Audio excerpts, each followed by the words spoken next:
Hey, look how beautiful the sky looks right now. It was such a beautiful day here in St. George, Utah.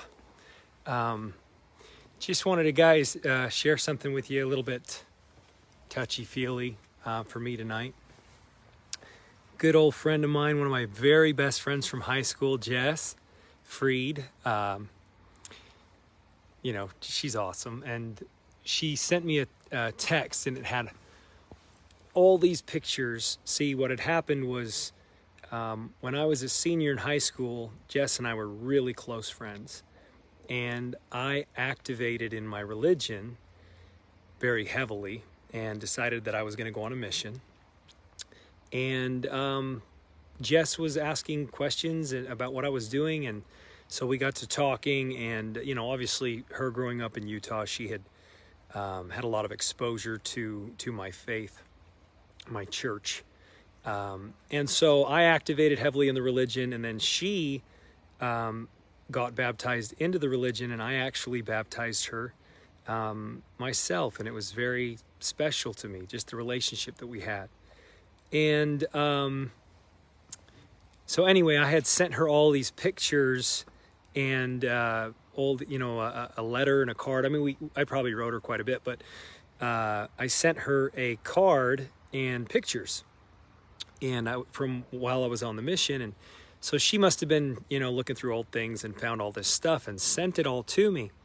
So I was looking at it, and I was just enjoying seeing it. It was me in a suit with a missionary badge, and I was taking pictures with, people that were from our high school at the MTC or the Missionary Training Center. And then I was taking pictures of, my companion at the time, just different things to show my friends and family. And I had sent those to Jess. And so I haven't seen a lot of these pictures in a lot of years. I mean, I've been off that mission for now 20 years.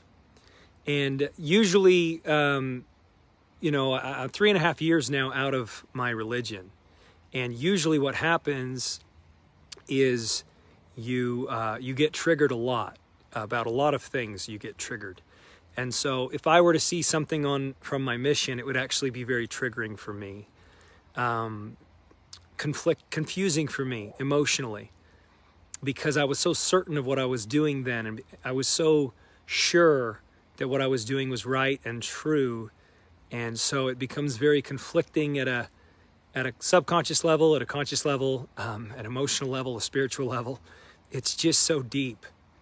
And I read the card that I'd sent to Jess, and how it said that I was growing so much and I was feeling the Spirit so strong. And I'm not afraid to revisit that now. That's what's so cool, is like, whereas before that would have been very triggering for me and very upsetting for me and confusing, conflicting. I would have even felt embarrassed that I ever thought such things, said such things.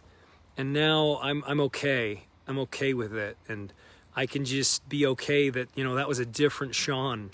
That was a different time in my life. One of the things that I learned was that, the childhood self of you was a different life. We have all different phases of life. So as you're a child, that's one stage of life, but that child dies eventually. Then you might become a teenager, a young adult, and that part of that you dies, and a new person is born. And so within a lifetime, you actually live so many different lives. And, the me today is so much different, and, has vast more experience than the me that was, 20 years old on that mission. The me in 15 years from now or 20 years from now will be a completely different person than what I am today. So anyway, I just thought I'd share that with you. Give it time, my friends. It takes time. And, eventually you'll stop having the triggers. And then you'll have a moment like I did tonight where you kind of go, damn. Like, I really enjoyed looking at those pictures, and I didn't feel triggered by it, and I didn't feel conflicted at all.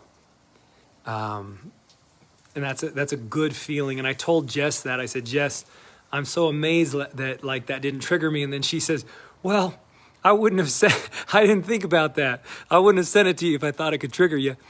But that's not the point. The point is I need to grow and get to the point where I'm not triggered. I need to get there. And that's my goal. And that's my, that represents growth for me. That represents progress. So thank you, Jess, for the opportunity to do a little self-inventory and see how I'm doing. Felt good, actually. All right, for all you out there, especially my post-Mormon community friends, I want you to stick with it. Just please stick with it. Be patient. You're talking about, for a lot of people, a lifetime of indoctrination. You're talking about, I don't just have one tooth. Let's look. See, it looks like I only have one tooth. I actually have, under all this mustache, I got all my teeth. And Crystal's so sick of this mustache, and I'm just saying, Crystal, please let me get it long enough to where the whole mustache, I know I'm making some of you just, you're just like, right now, you're like, ew, stop it. I don't even want to focus on that. But I'm just having so much fun with this mustache right now. I only have one tooth. Look at that. 2 teeth. There you go. But I'm having too much fun with it, so it's my life, my body. I get to do me. That's okay. You do you.